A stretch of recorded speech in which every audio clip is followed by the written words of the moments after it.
Tesla is definitely undisputed champion for now in a self-driving technology for passenger cars. Obviously, there's Waymo out there. We'll talk about that in a second.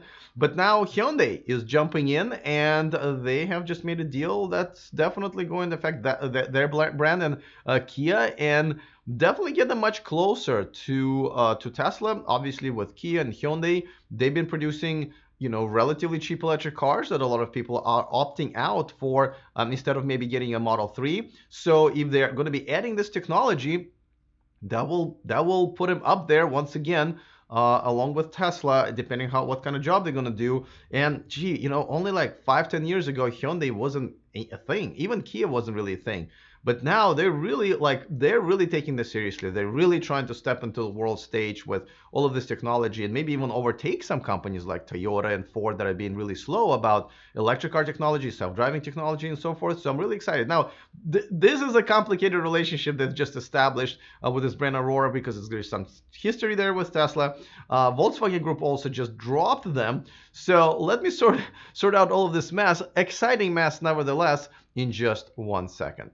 Taking over the world, electrifying the world, electric. Well, 5 seconds, because that's how long the promo is. Some of you love it, some of you hate it. I like it. Anyway, welcome to E4Electric, your number one source of unbiased electric car news. Don't forget to click on the subscribe button and the bell notification icon if you haven't already. And of course, thank you to all of my Patreons for supporting this independent channel, including John and Michelle, one of my newer Patreons. So that's where you get to watch me live and keep this channel independent. Boom, URL is right there if you want to join. All right, so Hyundai just announced something very interesting, and I don't know why I forget to put my notes up, but I will do it right now so I don't have to look down too much for you guys. But they just invested and essentially closed the B series round for Aurora Tech. And this is a company, Aurora is a company that was pioneered and founded by, at that time, was Tesla's the guy in charge of Tesla's self-driving technology. He went to form his own company. They actually ended up getting sued by Tesla.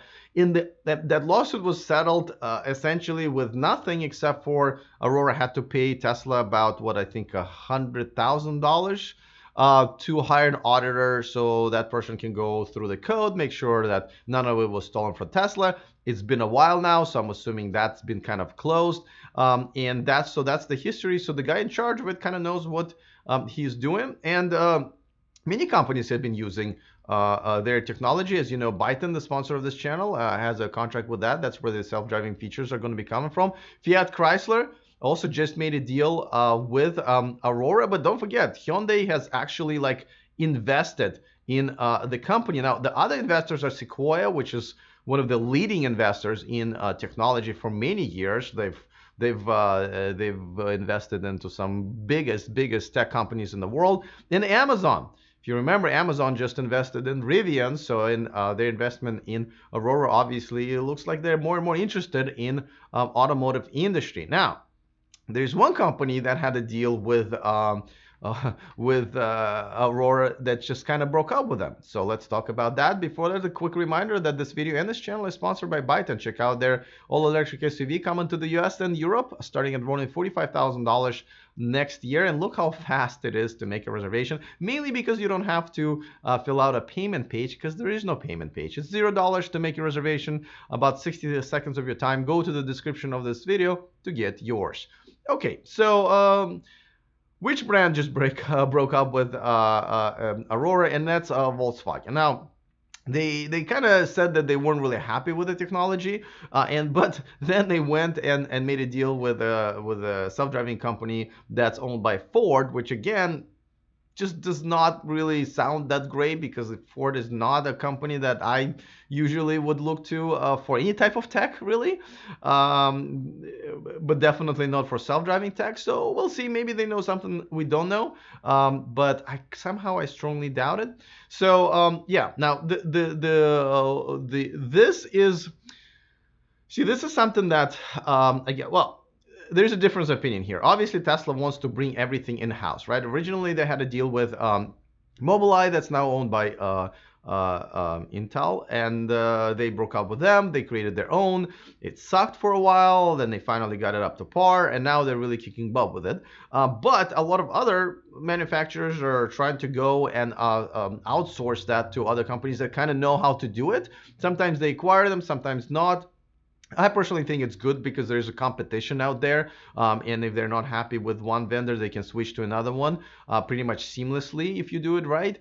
So I don't have I think this is a great way to go. Just because Byton is using them as well, and as you're working with different OEMs, that actually gives you more power to do a better job. With your self-driving technology. And by the way, Mobileye is one of the options out there still. Obviously, Intel, I believe Intel is working with Ford on that. You know, we already talked about that. So I mean, I love what's happening, and this is definitely going to bring hopefully other cars up to par, or at least close to Tesla. Now, let's remember they're all using lidars, right? Something that Elon Musk said that absolutely 100% not necessary. I disagree because if anything, it doesn't take away from what you already have. It just adds another layer of technology. Obviously, lidar has a really good way of seeing things in HD, and most of its opponents said, well, it's very expensive.